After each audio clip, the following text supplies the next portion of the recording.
तो वो वहाँ ये कार्बन डाइऑक्साइड इसके सिलेंडर के अंदर। हाँ हाँ अच्छा, वो जरा मिक्स कर देते हो, है ना? आधा हो गया ये तो।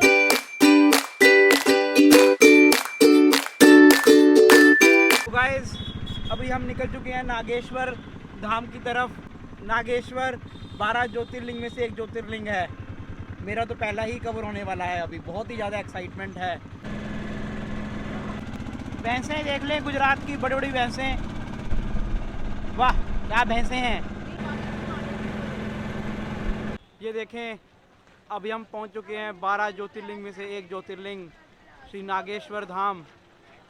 ये देखिए भोलेनाथ। जय नागेश्वर महादेव। नागेश्वर भगवान का झंडा, ध्वजा।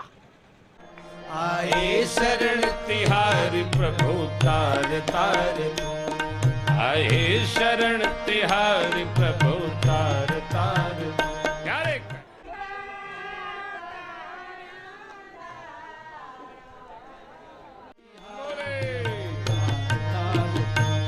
कैलाश के निवासी नमो बार बार हो, नमो बार बार हो। आए शरण तिहारी प्रभु तार तार, आए शरण तिहारी प्रभु तार तार। बखान क्या करूं मैं लाखों की ढेर का। नागेश्वर धाम में आए हैं हम। अभी पूजा हुई है हमारी।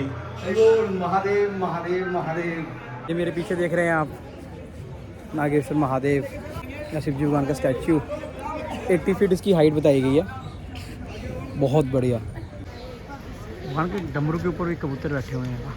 महादेव तो है ही सहारा हर पशु पक्षी का। वो भगवान शंकर के चरण। ये क्या है? ये नींबू सोडा है, शरबत है, शिकंजी है इसमें। अच्छा। सोडा है, पालक पुदीना है। अच्छा, इससे क्या करते हो? इससे इससे ये सोडा बनाने का है। जो सोडा बनाने का। कितने गिलास है? ये 20 वाला है, 30 वाला है, 40 वाला है, 50 वाला है। साइज पे है? हाँ नहीं, साइज एक ही रहेगी। हाँ। आइटम की। अच्छा, 20 वाले में क्या है? मसाले वाला लोगे हाँ। तो 20 रुपये। हाँ, और पालक पुदीना में लोगे हाँ। तो 40 वाला। ठीक है। और मीठे में लोगे तो 30 रुपये, छाछ में लोगे तो 50 रुपये। अच्छा, ऐसा होता है और कुछ नहीं होता इसमें। मुझे पुदीने वाला दे दो। ठीक है, तो वो वहाँ ये कार्बन डाइऑक्साइड इसके सिलेंडर के अंदर। हाँ हाँ अच्छा, वो जरा मिक्स कर देते हो, है ना? आधा हो गया ये तो। ये पुदीने वाला। हाँ। ये आएगा गजब। नमक बहुत है। थोड़ा सा मीठा डाल दो इसमें। चलो हैं? मीठा डल जाएगा थोड़ा सा। लो, अब ये नहीं लगेगा। भैया मशीन कितने की आती है ये वाली? ये मशीन आती है 8,000 रुपए की। अच्छा, सही है। किसी होती नहीं वैसे ये आमतौर पे? नहीं, होती भी है। हाँ। बहुत जगह पे है। अब बहुत जगह पे है, पहले नहीं थी। अच्छा, अब बहुत जगह पे। आपका नाम क्या है? लवकुश सिंह जादव। क्या चीज़? लवकुश सिंह जादव। लवकुश हाँ। सिंह यादव। क्या जादव। बात है। क्या बात है। चलो सर, आ जाओ। ये वीडियो पीना पड़ेगा, ठीक है? मेरा पुदीना वाला आ गया। 1 2 और 3 स्टार्ट। पियो जल्दी जल्दी पियो।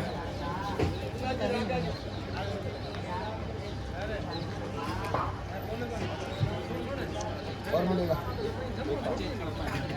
आराम से। नाक से भी हवा बाहर आ रही है। देखो, ये देखो।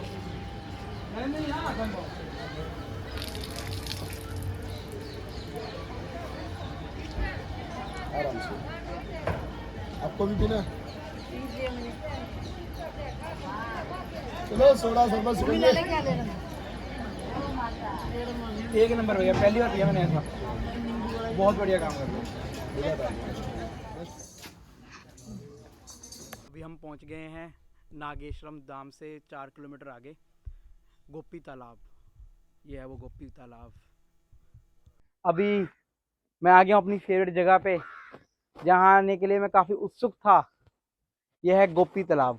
ये देख लो, ये गोपी तालाब है। ये वही स्थान है जब भगवान कृष्ण ने अपनी लीला पूरी करनी चाहिए थी और उसके बाद द्वारिका नगरी को पानी में डुबो दिया था। अपनी लीला के अंतर्गत थी। तो भगवान ने अर्जुन को यह आदेश दिया था कि जो उनकी जितनी भी 16,100 रानियां हैं और 8 तो महापटरानियां हैं ही, जो 16,100 रानियां हैं कि इन रानियों को सुरक्षित मथुरा पहुंचा दो। लेकिन रास्ते में कुछ भील थे, भील मानो है आदिवासी, जिन्होंने अर्जुन को घेर लिया ले जाते हुए। अर्जुन महारथी, शूरवीर, धनुषधर, और जब उन्होंने घेरा तो अर्जुन ने अपने जैसे ही गांडीव निकाला और बाण चढ़ाया, अर्जुन से बाण ही नहीं चला, क्योंकि भगवान तो अपनी भगवत लीला पूरी करके चले गए अपने धाम। तो उसके बाद अर्जुन की सारी शक्तियां खत्म हो गई, क्योंकि सारी शक्ति का एक ही स्रोत था, जो कि भगवान स्वयं। जब अपने धाम चले गए तो कोई शक्तियां नहीं रही, और कुछ चंद भील जो अपने जंगली हथियार, नुकीले हथियारों से, भालों से, जंगली नुकीली लकड़ियों से अर्जुन को हरा गए और सब रानियां ले गए। इसी के बाद सब रानियों ने अपने प्राण इसी तालाब में, या दिखाएं, इसी तालाब में अपने प्राण गवा दिए। जैसे ही वो तालाब में कूदी अपनी देह को भगवान को समर्पित करने के लिए, तो उनकी देह इतनी पावन थी भक्ति से, भगवान के सानिध्य से, कि वो उनकी देह का चंदन बन गया। तब से इस तालाब की जो मिट्टी है वो चंदन की तरह मुलायम है, जिसको हम गोपी चंदन बोलते हैं। तो ये गोपी चंदन बहुत बहुत प्रसिद्ध है दुनिया में। सभी भक्तगण अपने मस्तक पर धारण करते हैं गोपी चंदन, और भगवान को जरूर चढ़ता है जो गोपी चंदन। तो यहीं से वो गोपी चंदन निकलता है, जो पूरे विश्व भर में हर जगह पहुंचता है। आपने पढ़ा होगा कि लिफाफों पे तिलक पे लिखा होता है गोपी चंदन। अब हम आपको दिखाएंगे कि गोपी चंदन कैसे बनता है। चलिए। हरि बोल, हरि बोल। ये देखिए कि तालाब से कैसे एक बोरी डाल के उसके मिट्टी चिपक गई है, उस मिट्टी को ये यहाँ पे सुखाया गया है। तो ये आपने कैसे निकाला गोपी चंदन? ये जहाँ से निकाल के ना यहाँ पे रख देते सूखने के लिए। आप कितने साल से काम कर रहे हैं यहाँ पे? मैं तो आई हूँ घूमने, मुझे क्या पता। अच्छा, सॉरी, गलत पकड़ लिया हमने। आप हमें यहाँ पे तैरी मार के दिखाएंगे यहाँ पे? ना भाई ना। गोपियों ने तो मार दी थी 4 साल में। उन्होंने तो बात, उनको तो शक्ति थी। अच्छा, आप मार सकते, ठीक है, तो माता जी मना करेंगे। देखिए गाय कैसे गन्ना चूस रही है गोपी तालाब। हमने मंगा लिया ढोकला, चाय जितने लोग उतनी कर दो, 4 लोग। अभी खाएंगे ढोकला गोपी तालाब आकर। पापा भी खाएंगे, मम्मी खाएंगे, और नानी जी नानी जी आप ये गोपी चंदन खाएंगे? ये देखिए रामेश्वरम से, राम सेतु से आया हुआ ये तैरता हुआ पत्थर। हम आए गोपी तालाब, साथ में देखे गौ माता।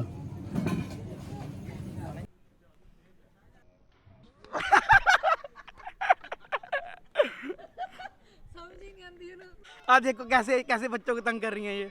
देखें देखें कैसे छोटे बच्चों को तंग किया है इन्होंने। ये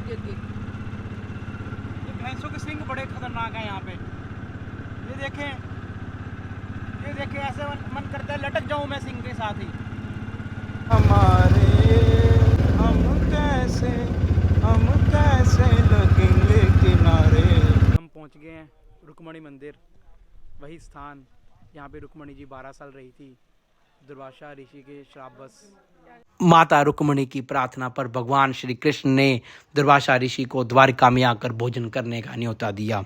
वो न्योता इस शर्त पर स्वीकार किया गया कि रथ को स्वयं द्वारिकाधीश और माता रुक्मणी खींच कर लेकर आएंगे। जब रथ कुछ ही मील दूर रह गया द्वारिका से, माता रुक्मणी को प्यास लग उठी। उनकी प्यास भगवान श्री कृष्ण से सही ना गई। उन्होंने अपने अंगूठे को धरती में दबाया और जल की बौछार की। उस जल की बौछार से माता रुक्मणी की प्यास बुझी। लेकिन इस दृश्य को पीछे रथ पर बैठे दुर्वासा ऋषि ने देख लिया।